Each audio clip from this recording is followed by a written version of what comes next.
noches, bienvenidos a nuestra edición semanal de Diálogos que Transforman, que hemos organizado el Encuentro Ciudadano por la Paz, la Universidad Vasco de Quiroga y el Centro Cultural de Cruzados de Cristo Rey. Pues como es costumbre cada semana, abordamos temas relativos a la doctrina social de la Iglesia y a temas de interés general, temas de carácter social, a veces también económicos. Hemos abordado diferentes tópicos que creo que son de interés general para todos nosotros.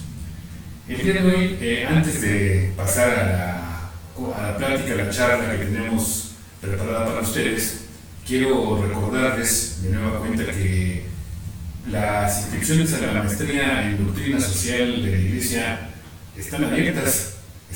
Ojalá se animen a tomar la maestría. La maestría es una maestría que tiene reconocimiento de validez oficial de estudios.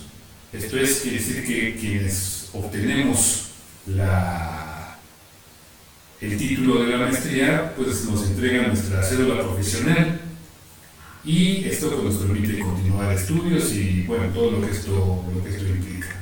La maestría es una maestría en línea, la podemos hacer de alguna forma, de acuerdo a nuestros tiempos, a nuestros momentos en los que podemos abordar las clases.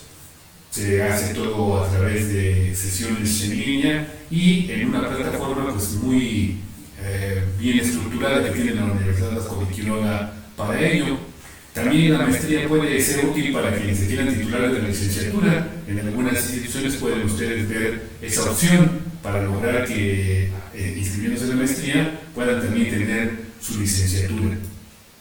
Y, por supuesto, pues los profesores que imparten la maestría, todos son de alta calidad, son las materias todas muy interesantes, y se caracteriza por algo muy particular la maestría. Tiene un enfoque hacia la aplicación. O sea, buscamos que todo eso que estudiamos lleve a una aplicación concreta, práctica, en la acción social. En la acción social precisamente, que curiosamente es el nombre de la última materia de la maestría. La acción social quiere decir que es comprender a fondo lo que es la doctrina social de la Iglesia y llevarla a la práctica. Eso es lo que buscamos con esta maestría. Entonces, ojalá se animen. Los costos son realmente accesibles, son muy bajos realmente para la calidad que tiene esta maestría, estos estudios de maestría en doctrina social de la Iglesia. Entonces, ojalá se animen y se inscriban en la maestría. Están las inscripciones abiertas, todavía tenemos todo el mes de julio para hacerlo. No lo dejemos para después, animémonos y inscribámonos a la maestría en doctrina social de la Iglesia. Bueno, pues con este primer anuncio que les hacemos de la maestría, vamos a entrar a la plática que el día de hoy tenemos preparado para ustedes aquí en Diálogos que Transforman.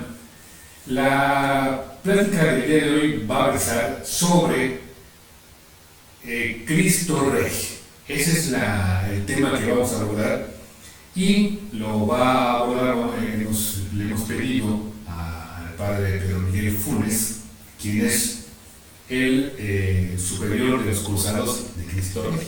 Entonces, pues evidentemente este es un tema que para ellos es fundamental, es un tema sustancial. Entonces, le hemos pedido que nos imparta esta conferencia y espero que sea de provecho para todos, que podamos aprovecharla para nuestra vida espiritual, nuestra vida personal y también nuestra vida social. Entonces le voy a pedir al padre Pedro Miguel si es tan amable de platicarnos sobre este tema tan importante de Cristo Rey, pues a lo largo de la historia de la Iglesia. Y pues te dejamos el micrófono. Pues buenas noches a todos. Buenas noches y comenzamos entonces con este tema que es muy importante. La idea es verlo en la tradición de la Iglesia, pero entonces yo creo que conviene que que consideremos algo de, antes de entrar a lo que les quiero yo proponer ya con materia, es algunas ideas introductorias que pueden ayudarnos para mejor comprender el tema, ¿sí? Entonces, también me gustaría aquí recordar una cosa que es importante. Estamos celebrando, por decir así, el 100º aniversario de la encíclica Quas Primas, que es la encíclica de Su Santidad Pío XI, con la cual se instituyó en el mundo la festividad de Cristo Rey, la solemnidad de Cristo Rey, y que eso fue hace 100 años. De modo que en esta encíclica el Papa propone la fiesta, pero también da algunos fundamentos. Vamos a hacer algún pequeño comentario sobre lo que dice la encíclica en un momento, pero vamos a ver otros asuntos, pero que van alrededor de este tema y que por lo mismo, como les digo, está vinculado con este aniversario, con este centenario del documento tan importante que nos dejó el Papa Pío XI. Entonces, yo quisiera comenzar con algo que precede a todo tema del magisterio, ¿no? Porque estamos hablando de la Quas Primas, es una encíclica, pues, y eso pues se fue en el siglo XX, pero pues, el cristianismo tiene desde hace 20 siglos, 21 siglos, ¿no? Ahora, entonces, no es que se hayan inventado las cosas en 20 siglos después. Los puntos clave están ya en la doctrina cristiana y lógicamente en el Evangelio, y aún antes, si queremos ver hacia el Antiguo Testamento. Entonces yo quisiera simplemente dar unos flashes de estos puntos que son fundamentos, que son importantísimos. Solamente lo vamos a mencionar porque el tema ahora es un poquito más adelante, pero vamos viendo. Tenemos en primer lugar la Sagrada Escritura, ¿no? Y allí podemos encontrar claramente cómo en la Sagrada Escritura ya se habla del reinado de Cristo y de Cristo Rey en el Antiguo Testamento. Claramente en algunos puntos se afirma, ¿no?, de que Dios es Rey. Rey significando, por lo tanto, quien tiene la potestad suprema, ¿no? La potestad, la fuerza, ¿no?,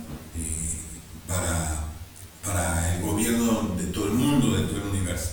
Ok, entonces eso ya está allí en el Antiguo Testamento. Dios es Rey, es una convicción, y esto también se va extendiendo como convicción del pueblo escogido, y poco a poco también estamos hablando del Antiguo Testamento, pues se fue estableciendo, digamos, la convicción, o se fue difundiendo en el pueblo la convicción de que tendría que llegar un Mesías, ¿no? No vamos a entrar a todos los puntos que podemos decir aquí, simplemente lo decimos en general ahorita, que se esperaba un rey Mesías, ¿no? Y eso está pues ya en el Antiguo Testamento, que es algo que luego en el Evangelio lo vamos a ver retomado, ¿no? Entonces los Evangelios pues muestran cómo el mensaje de Cristo se refiere siempre al reino de Dios, al reino de los cielos. Pues ahí está también puesto el punto.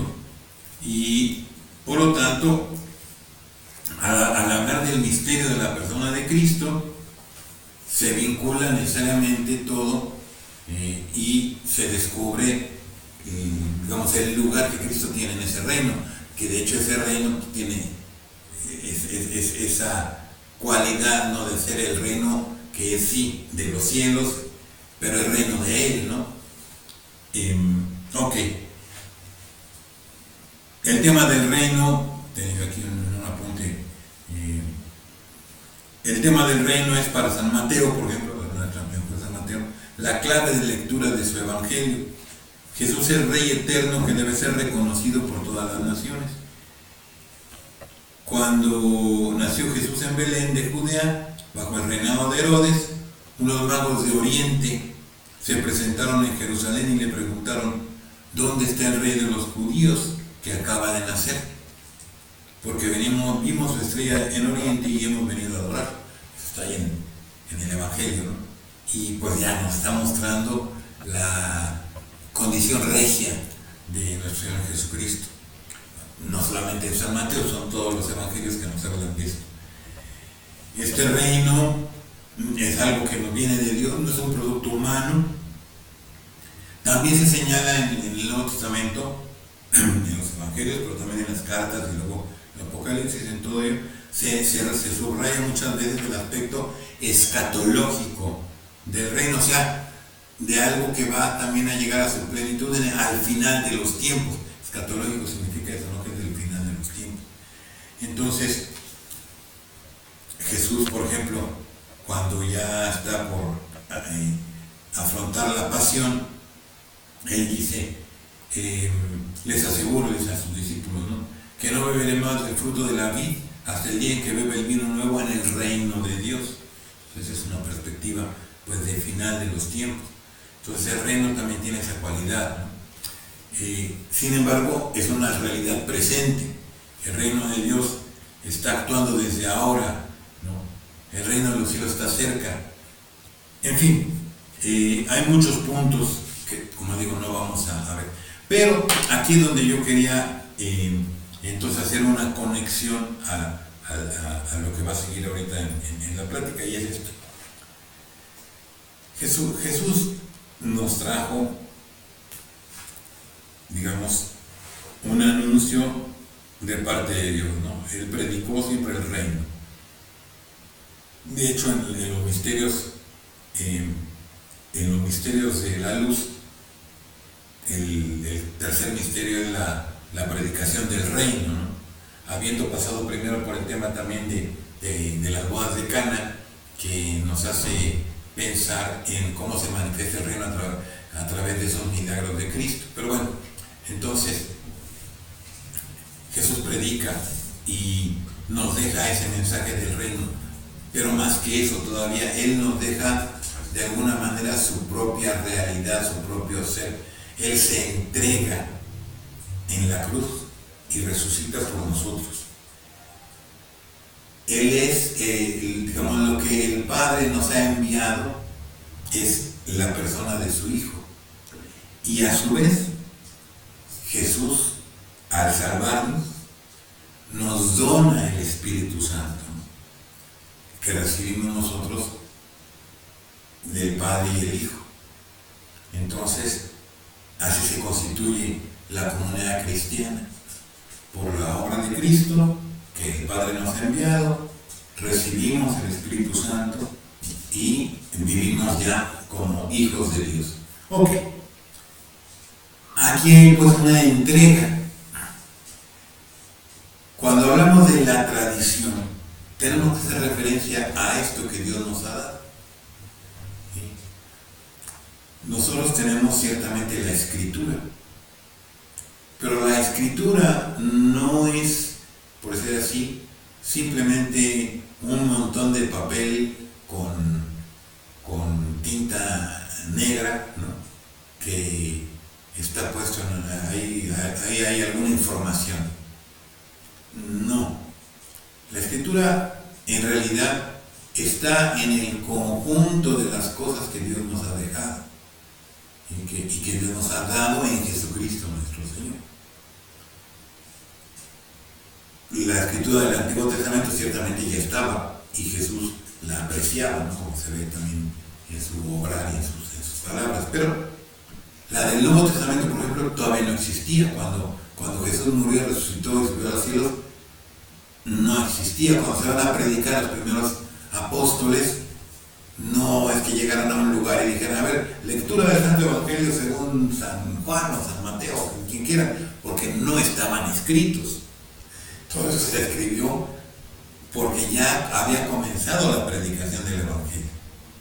El Evangelio se puso por escrito después de que comenzó a ser predicado por los apóstoles.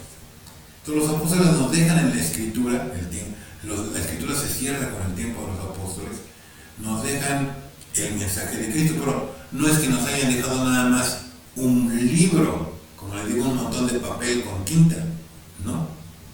Nos dejan una vida que está ciertamente en el mensaje que viene en el libro, pero que lo desborda. Y eso que se tiene que transmitir a las siguientes generaciones es lo que llamamos tradición. Las escrituras nos hablan de lo que Dios nos ha dado y de lo que tenemos que transmitir.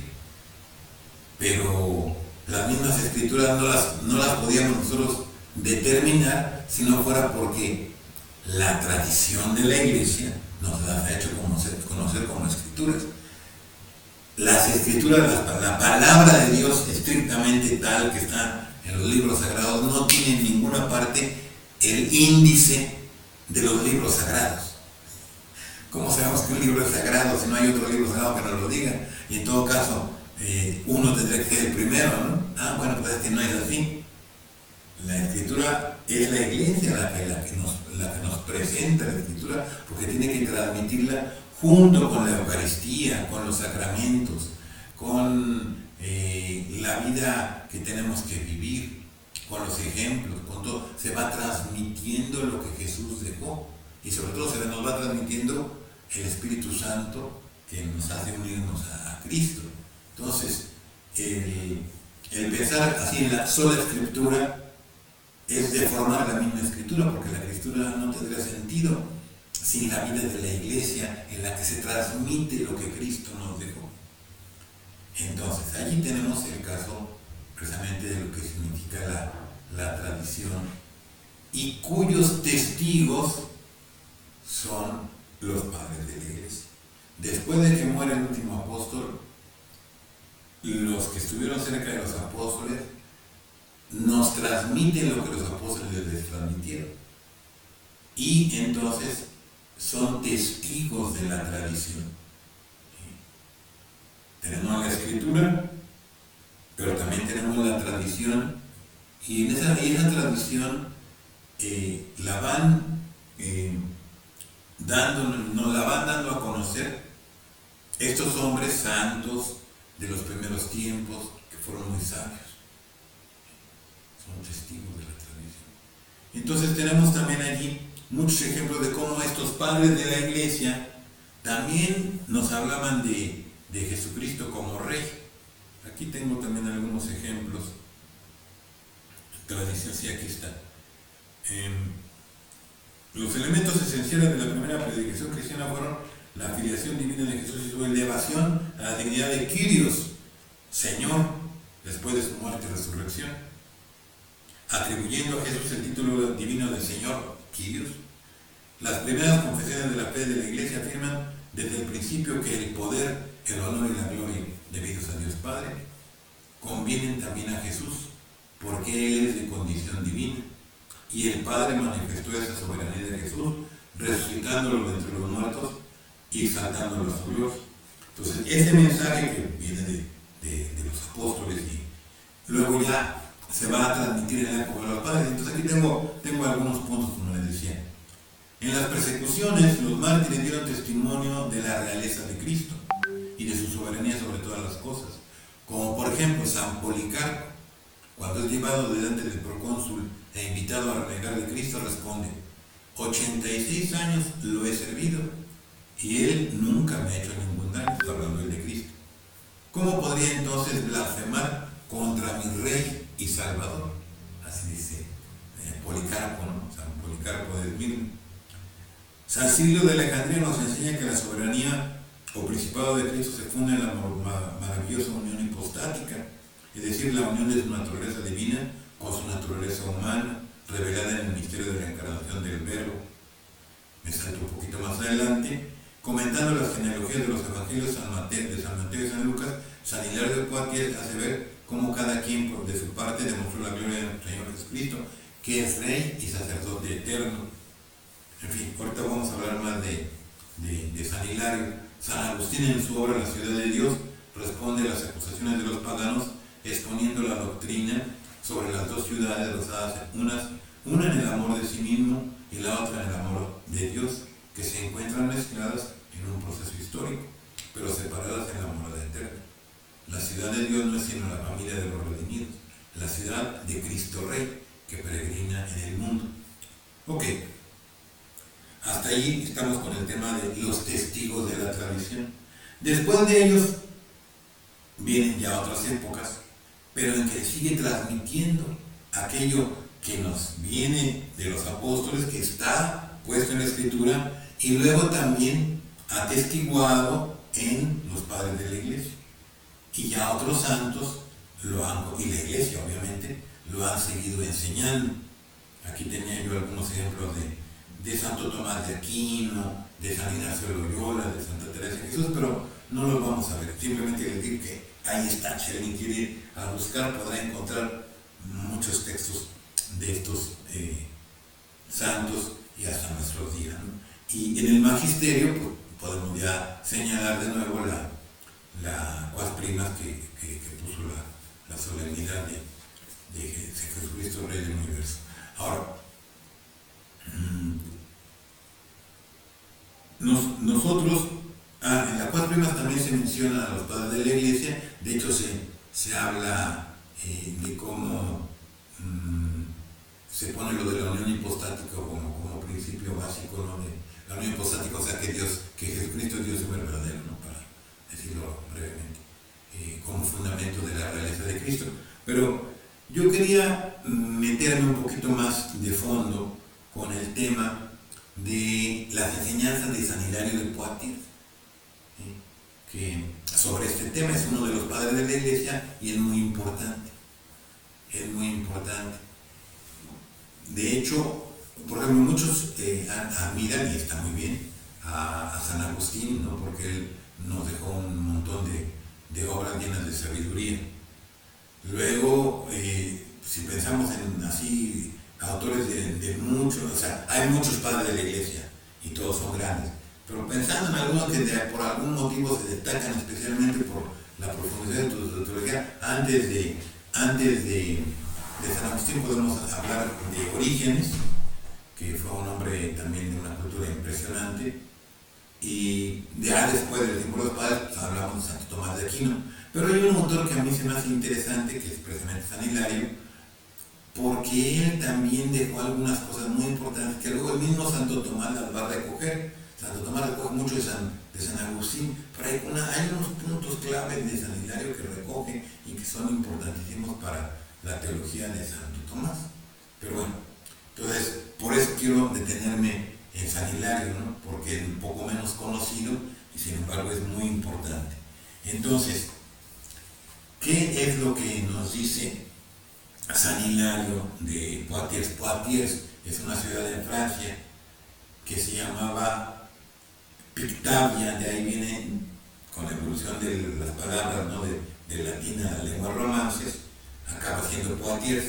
No nos vamos a meter a explicar esa evolución, ¿verdad? Porque serían esos objetos de otra materia, de otro tipo de disciplina. Simplemente sabemos que de ahí viene. Por eso se le suele decir Hilarius Pictaviensis, porque era de la ciudad de Pictavia, que es un nombre que viene de los celtas, pero en fin, no vamos a meter. El punto es que San Hilario es del siglo IV, y entonces él nos va a enseñar varias cosas sobre Cristo Rey, pero hay que también entender cuál era su tiempo y qué es lo que estaba pasando, porque fueron tiempos difíciles. Ciertamente ya había acabado la persecución de parte del Imperio Romano, porque ya había pasado el tiempo de las persecuciones y ya había pasado el edicto de Milán y todo eso, los tiempos de Constantino. Ya estamos en la siguiente parte, pero aquí se van a dar unos problemas distintos. El principal problema que tuvo que afrontar Hilario fue el arrianismo. El arrianismo, que ustedes saben que negaba la divinidad del Señor Jesucristo. Sí podía reconocer que era un ser especial, superior, pero no era Dios para los amigos. Bueno, el caso es que San Hilario es de los que van a tener que enfrentar esta herejía. Él va a ser muy fuerte, digamos, en la defensa de no solo de la fe como tal, sino ya en concreto de San Atanasio, porque San Atanasio lo persiguieron por su defensa de la verdadera divinidad de nuestro Jesucristo, ¿no? Entonces, nosotros ya sabemos que tenemos el Concilio de Nicea, donde esto se define. Bueno, San Hilario vivió esos tiempos difíciles, lo desterraron, porque ahí se metían los emperadores, tampoco nos vamos a meter ahorita mucho en eso. Y entonces él escribió diferentes obras. La más famosa es el de Trinitate, que se llama obra de Trinidad, se llamaba De Fide originalmente, pero bueno. Luego tiene también un libro que se llama De Synodis, tiene tratados sobre los salmos y otras cosas, ¿no? Pero también unas cartas a los emperadores, digamos. Y en todo esto vamos encontrando su pensamiento.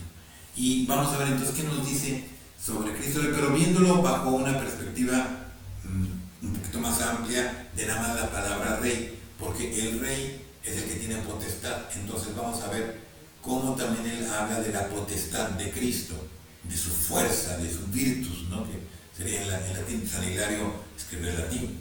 Entonces, San Hilario Poitiers se centra en el concepto de la potestad de Dios, que es infinita, que se manifiesta en Jesucristo, que es el Rey de los siglos, es su expresión. Entonces, para San Hilario hay una realidad muy importante para nuestra oración, que es lo que él llama la dispensatio, que sería como el proceso por el cual Dios nos da la salvación, o nos salva precisamente a través de Cristo. Ese proceso de salvación se llama dispensatio, dispensación. Bueno, entonces, como decimos, la potestad de Dios es infinita, es perpetua y es absoluta. Por lo tanto, es la máxima potestad. Y él aquí hace unas observaciones que lo tienen importante también para la cuestión del dogma de la Trinidad. Él dice: Dios Padre es la fuente de todo, que usa unas palabras latinas, dice ex qua, ¿no? Ex quo omnia, de donde viene todo, ex quo omnia, el Padre. Y Jesucristo es mediador a través del cual todo es creado, per quem omnia. Del Padre viene todo, a través de Cristo, per quem omnia. De hecho, esto lo decimos todavía en el credo, decimos, por quien todo fue hecho, ¿no? Cuando hablamos, decimos del Padre creador, pero luego de Jesucristo hablamos que por quien todo fue hecho.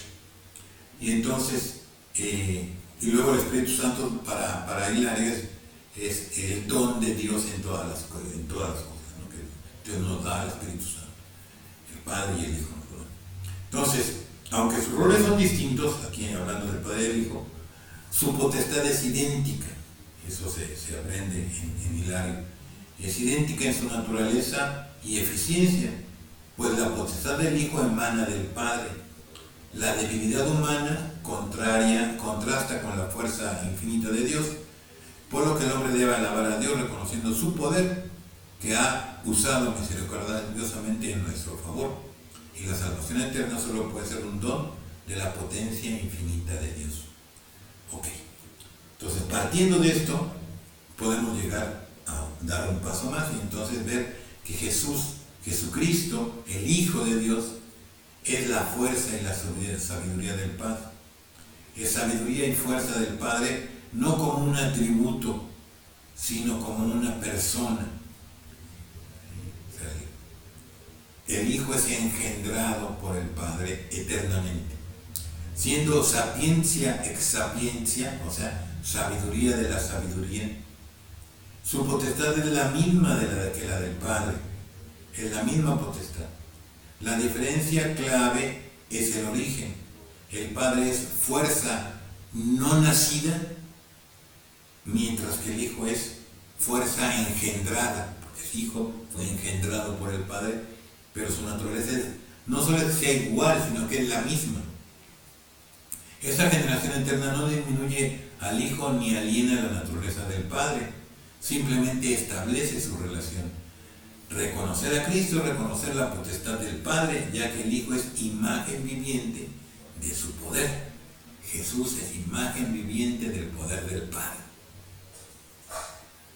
Ahora, la dispensación de la que ya hicimos mención es el plan divino de la salvación. Se va desarrollando gradualmente en la historia, pero su núcleo es la encarnación. O sea, cuando el Verbo de Dios, el Hijo de Dios, se hizo hombre. La misión de Cristo es dar a conocer la potestad de Dios, y para ello asume una naturaleza humana débil, sin despojarse de su naturaleza y potestad divina. Aquí, este punto es muy importante en su teología, en la teología de San Hilario. Él se apoya mucho en la carta a los Filipenses, ¿no? El himno aquel de Cristo que era de condición divina y no consideró un tesoro, digamos, su igualdad con Dios, sino que se anonadó a sí mismo y tomó la condición de esclavo, etc., ¿no? Todo eso que está en ese himno, que seguramente ustedes conocen, y allí él descubre, San Hilario, como una gran fuente de sabiduría para entender quién es Jesús.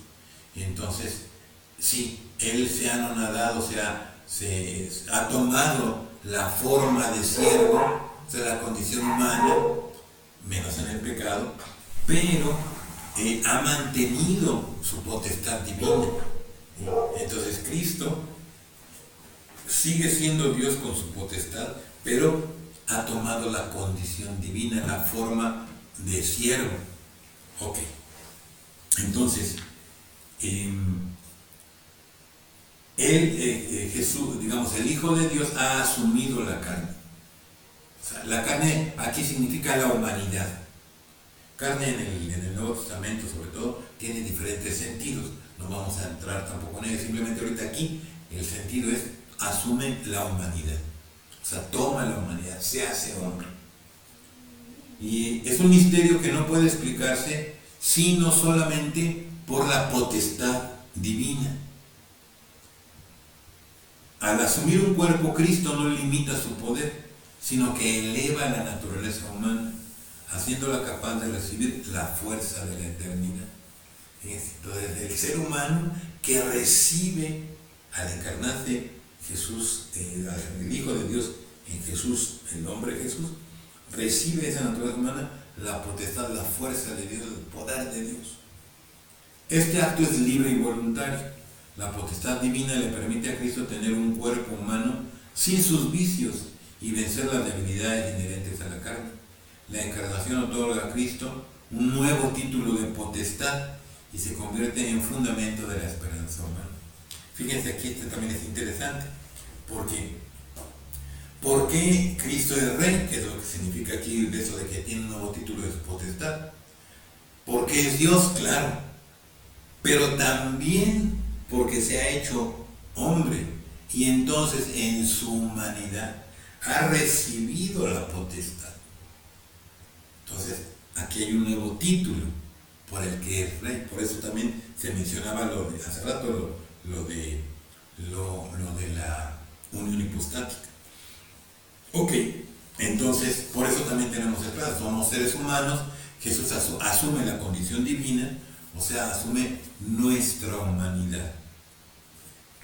Ahora, viendo hacia adelante, pasamos a la infancia de Cristo. Y Hilario comenta sobre todo aquí las genealogías. Tiene un tratado, Hilario, que no lo mencioné hace rato, que es sobre el Evangelio de San Mateo. Tiene un comentario del Evangelio de San Mateo. Es el primer comentario así, completo sobre San Mateo que se hizo. Entonces, ahí está, lo tiene, está publicado en la Vaca. Entonces, ahí habla de las genealogías, Hilario, y entonces dice que las evangelistas Mateo y Lucas presentan a Jesucristo respectivamente como rey y sacerdote, tanto en su divinidad como en su humanidad. O sea, rey y sacerdote por ser Dios y también en su humanidad. En su nacimiento se unen la debilidad humana y la potestad divina. Los magos, va comentando lógicamente San Mateo, entonces viene el pasaje de los magos, ¿no? Entonces los magos, representando a los paganos convertidos, reconocen esta triple realidad al adorarlo, Dios, hombre y rey. Entonces el oro, incienso y mirra, ¿no?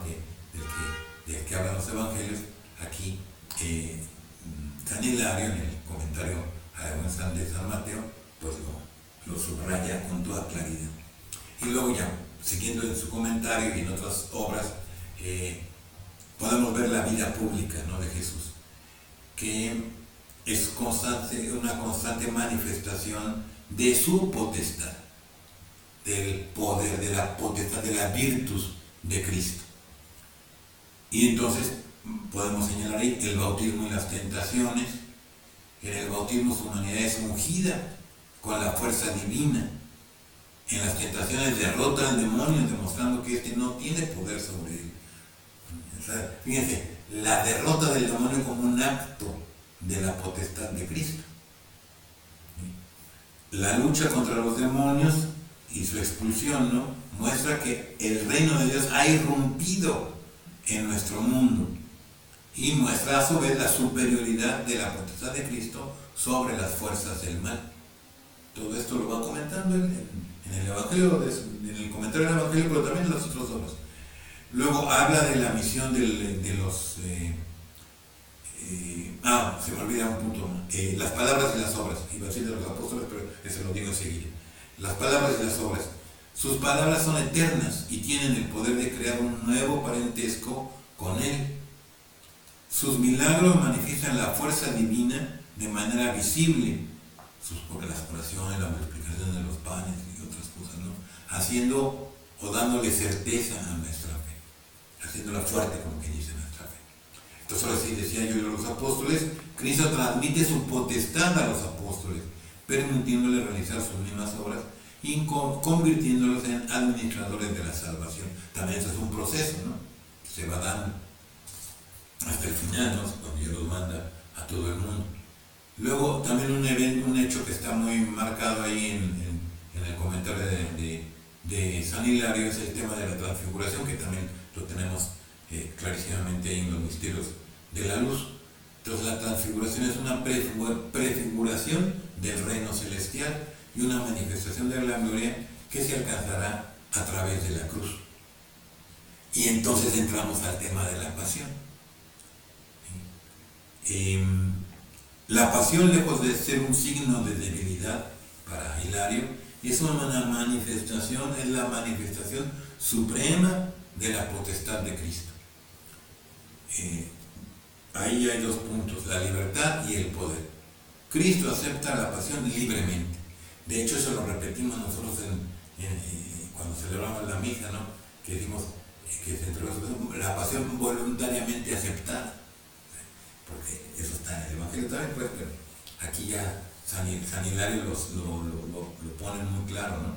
Cristo acepta la pasión libremente. Según Hilario, gracias a la fuerza de su naturaleza divina, aquí hay una cosa que ahorita comentamos, que no experimentó dolor. Alguien se queda un poco sorprendido. ¿Por qué dice eso San Hilario? Aquí debemos decir que San Hilario nunca encontró las palabras más adecuadas para poder transmitir la idea que él tenía, pero lo que... Luego, este punto lo comenta Santo Tomás, y entonces él dice que es que lo que San Hilario acepta que Jesús sufrió, padeció, pero aquí cuando habla de lo del dolor, ¿a qué se refiere? A cuando el dolor te cambia, ¿no? Interiormente, y tú por el dolor tomas otra decisión, ¿no? Y entonces Tomás hace ver que San Hilario lo dice. Y él habla de San Hilario y de San Jerónimo, porque tienen San Jerónimo una parte parecida, no exactamente igual. Y entonces dice, no, lo que pasa es que ellos están haciendo ver que el fin se mantiene, o sea, que no hay ningún cambio en las decisiones de Cristo. Y a mí me gusta a veces pensar en en un ejemplo que nos puede ilustrar por qué dice esto, ¿no? Y fíjense, vamos a suponer que está el hijo de una mujer muy enferma. Entonces esta mujer, que es la mamá, la madre de aquella criatura, pues se preocupa, ¿no? Se preocupa, y entonces pues tiene que cuidarlo, y a lo mejor tiene que estar atenta en la noche, despierta, sufriendo, por decirlo así, el cansancio y hasta el dolor físico en algunas ocasiones por diferentes circunstancias, por cuidar a su hijo. Y si le preguntan, ¿qué va a decir? Que eso no es nada. No es nada. ¿Por qué? Porque comparándose con el amor que le tiene a su hijo, aquel dolor es como si no existiera. Entonces, es el dolor de Cristo, digamos, desde esta perspectiva, para él es nada. Ya sabemos que fue muy fuerte, ¿no? Pero para él es nada, comparándolo con el amor que él nos tiene. Esa es la idea que se puede sacar aquí. O sea, el amor de Cristo es muy...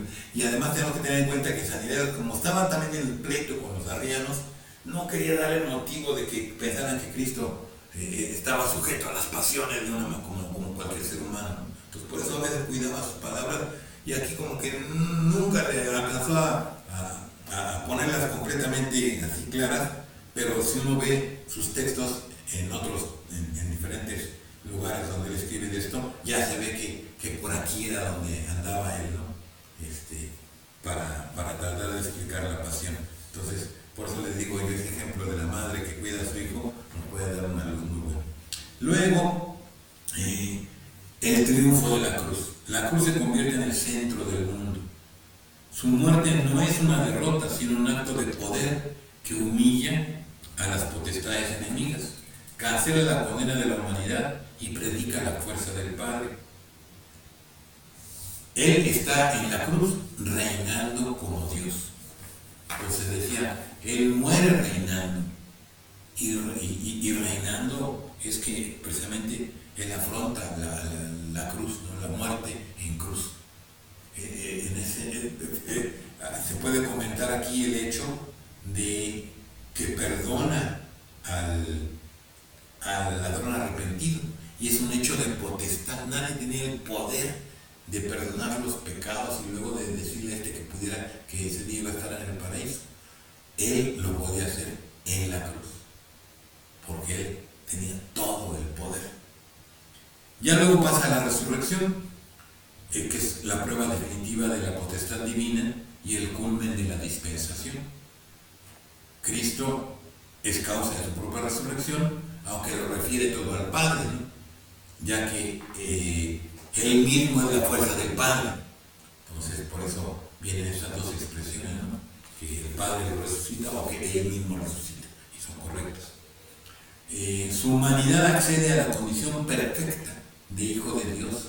Fíjense, la humanidad de Cristo llega a su perfección, ¿no? En la filiación divina, gracias a la resurrección. Si por la generación eterna del primogénito de la creación, por la resurrección se convierte en primogénito de entre los muertos.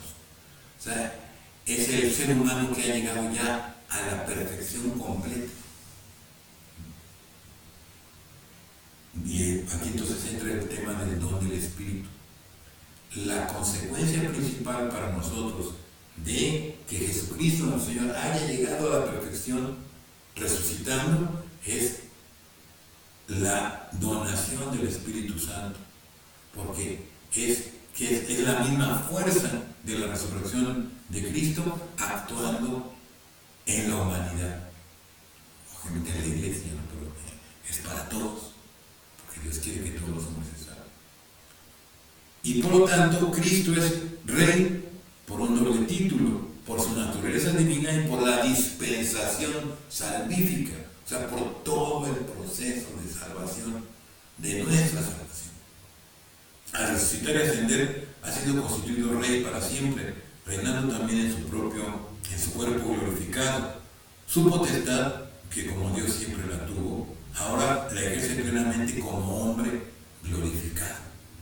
Y bueno, todavía hay más puntos, pero yo creo que al llegar aquí podemos detenernos y en otra ocasión hablamos de la iglesia, de la vida cristiana y demás, que de lo que también comenta San Hilario, pero para mí esta parte ya nos da una idea muy centrada de Jesucristo como Rey del universo, como Rey de los siglos.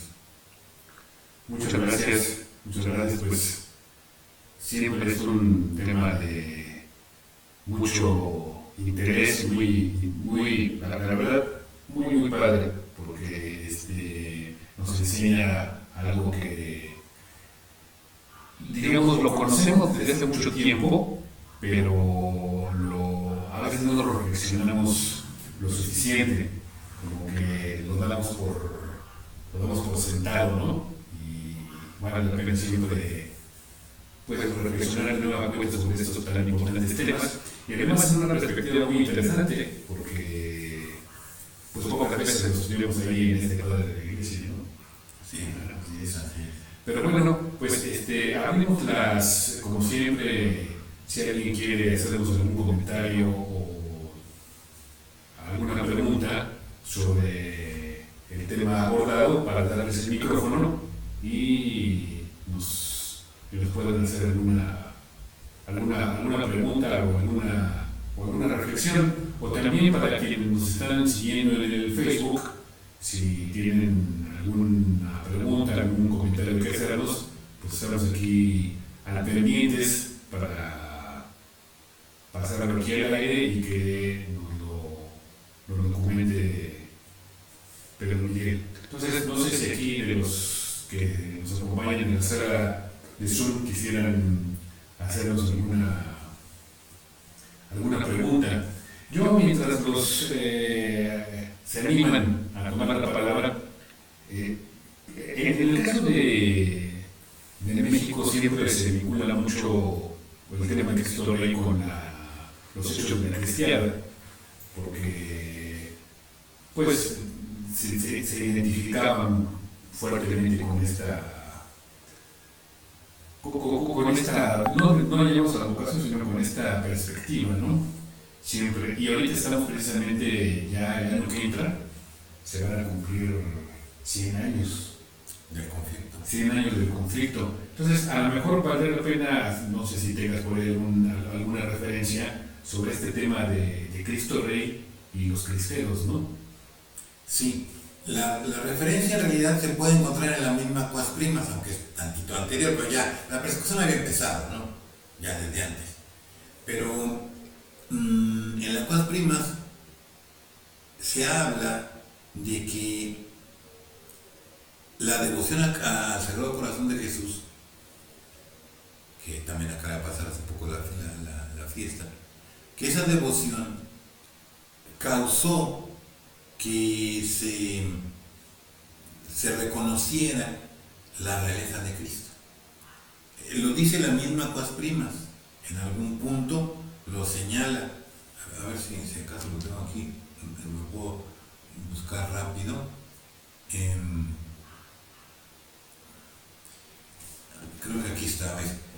Dice, ¿quién no echa de ver? Estamos en la Cuas Primas. ¿Quién no echa de ver que ya desde fines del siglo pasado se preparaba maravillosamente el camino a la institución de esta festividad? Nadie ignora cuán sabia y elocuentemente fue defendido este culto en numerosos libros publicados en gran variedad de lenguas por todas las partes del mundo. Y asimismo que el imperio y soberanía de Cristo fue reconocido con la piadosa práctica de dedicar y consagrar casi innumerables familias al Sacratísimo Corazón. Y no solamente se consagraron las familias, sino también las ciudades y naciones.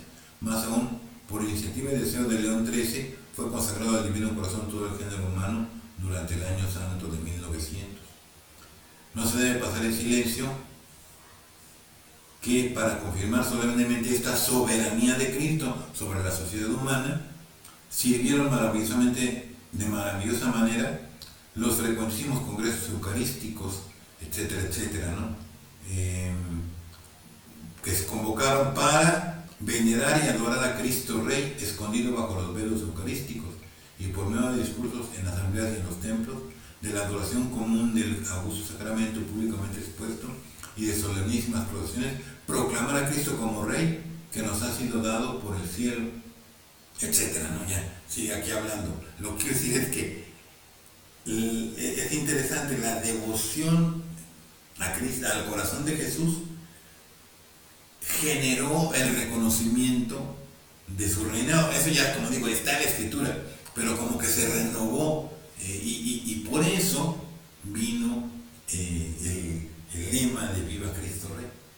Y además, también era una manera de enfrentar un problema que se estaba dando en el mundo, no solamente en México, y era el alejamiento, o más bien, vamos a decirlo de otra manera, la marginación de lo trascendente y de lo divino, de la religión, al plano puramente privado, ¿no? Como decir, la religión ahí en tu cuarto, ¿no? Casi ni en la sala de tu casa, ¿no? Allá en tu cuarto, ¿no? Entonces, ese laicismo radical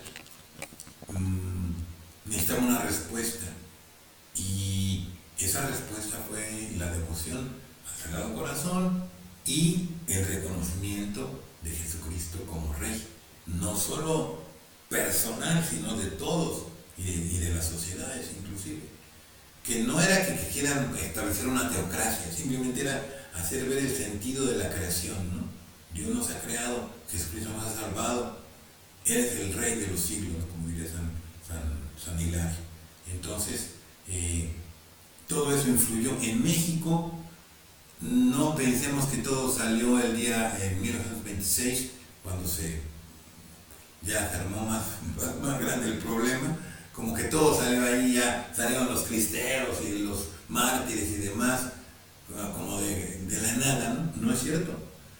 Todo esto comenzó desde antes, desde el siglo anterior, o sea, el siglo XIX, ya estamos en el XXI, ¿no? Eso fue en el siglo XX, pero ya desde el siglo XIX y antes se estaba propagando la devoción al Sagrado Corazón, y se propagó también ya como una manera positiva de actuar en la sociedad, la renovaron y todo eso. Entonces, como que ahí vino una perspectiva muy grande, que en México hubo congresos una y otra vez para estudiar la creación de la Iglesia, y eso preparó a la gente para dar testimonio. Ahí tenemos a nuestros mártires que dieron testimonio de que Cristo es Rey del universo. Sí, es algo muy importante e interesante. Y ahora, en ese tenor de reflexiones, podría parecer, de alguna forma, hacer una proclamación hoy, en este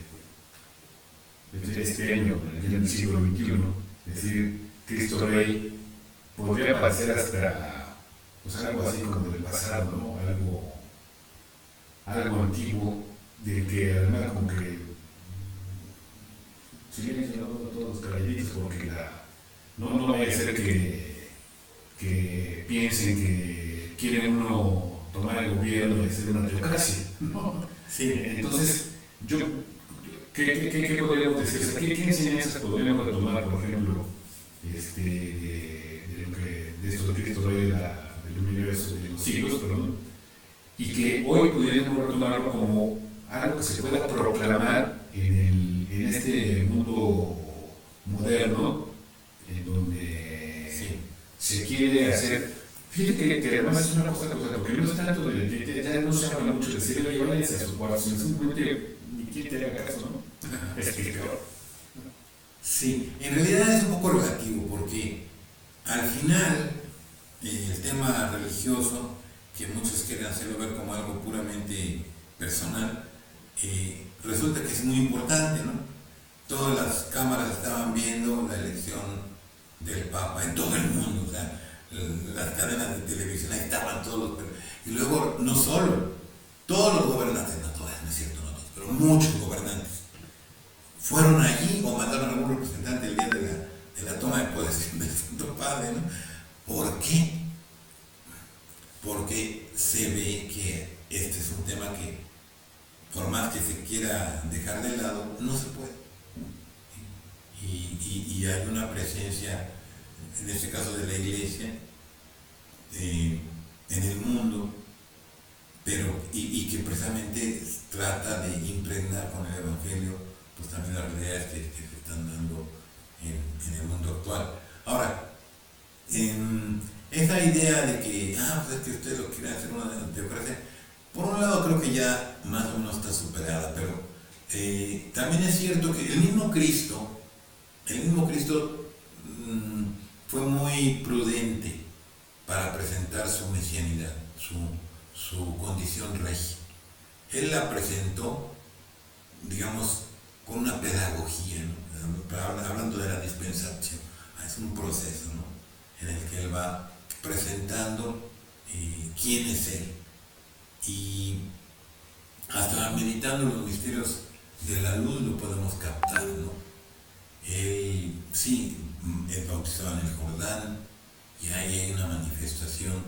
Luego él va a hacer los milagros, está el milagro de la boda de Caná, pero está hecho, está puesto el milagro para que pensemos los demás también, ¿no? Son signos de quién es él. Y eso va enseñando cuál es el sentido de su mesianismo. Mesías significa rey también. O sea, Cristo traduce la palabra Mesías. Cristo es una palabra de origen griego, Christos, que significa ungido, que es lo que significaba Mesías. ¿Y a quién se ungía? A los reyes y a los sacerdotes. Entonces, decir que Cristo es rey es decir que el rey es rey. Estamos ahí como repitiendo la misma idea, ¿no? Entonces, él primero fue haciendo ver cómo es su reinado, para que cuando, digamos, la culminación de esto está cuando, de esta enseñanza, al menos yo la veo así, cuando Pilato le pregunta, entonces tú eres rey, y Jesús le dice, tú lo has dicho. Yo para eso nací, he venido al mundo, para dar testimonio de la verdad. Entonces ahí se ve, el reinado de Jesucristo no es un reinado a la manera político-militar, y eso se aplica en su tiempo, pero se aplica hoy. No es un reinado, es un reino que se basa en el testimonio de la verdad. Para esto he venido al mundo, para dar testimonio de la verdad. El reinado se extiende cuando se extiende la verdad. Y eso es lo que tenemos que hacer los cristianos. Y que reine en la sociedad significa que logramos hacer que la verdad se imponga en la sociedad por su propia fuerza, convenciendo los corazones de las personas. No imponiéndolo con una metralleta, por ejemplo, o con una bomba atómica. No, si no se convierte, le echamos la bomba atómica.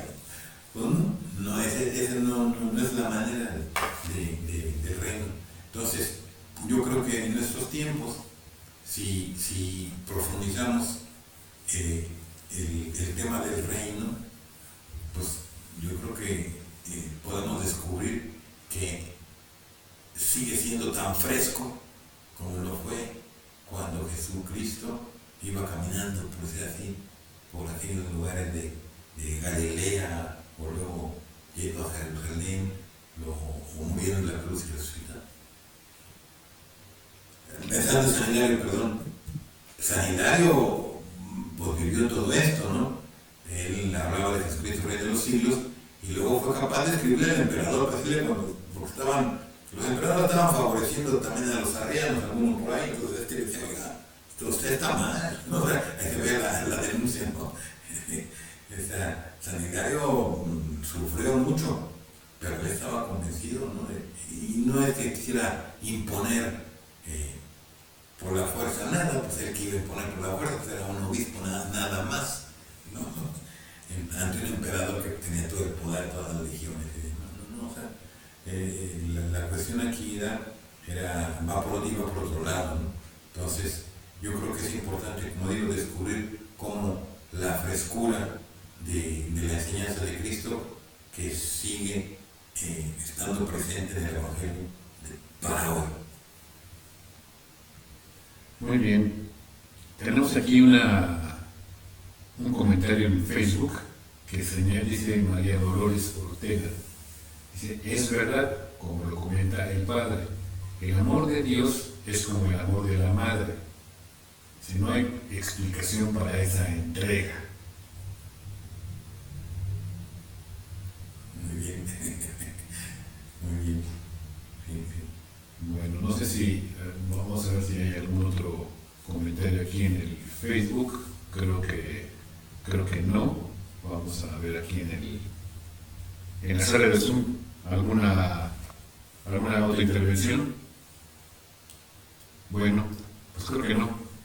Con esto pues daremos por concluida la sesión de hoy. Un tema muy bonito, un tema la verdad que pues por lo menos a mí me apasiona mucho.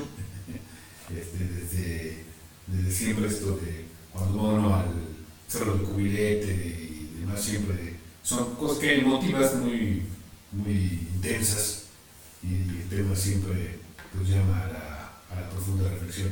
Y bueno, pues gracias Pedro Miguel, que yo pues lo conozco desde que nací, así, pero Pedro Miguel Funes, que nos acompañó el día de hoy a esta exposición. Gracias por estar con nosotros, y a todos los que nos acompañaron aquí en la sala de Zoom, quienes nos acompañaron en la transmisión en redes sociales, en las páginas de Facebook. También les agradecemos que nos hayan acompañado, y pues nos vemos aquí dentro de 8 días en Diálogos que Transforman, con otra conferencia de interés e importancia para todos nosotros sobre los temas de la doctrina social, y volviéndoles a recordar que se animen a inscribirse a la maestría en doctrina social cristiana. Pues muchas gracias y nos vemos dentro de 8 días. Hasta luego. Dios los bendiga. No te ven. Bueno, ahora sí ya. Te digo hasta luego, que Dios los bendiga. Gracias.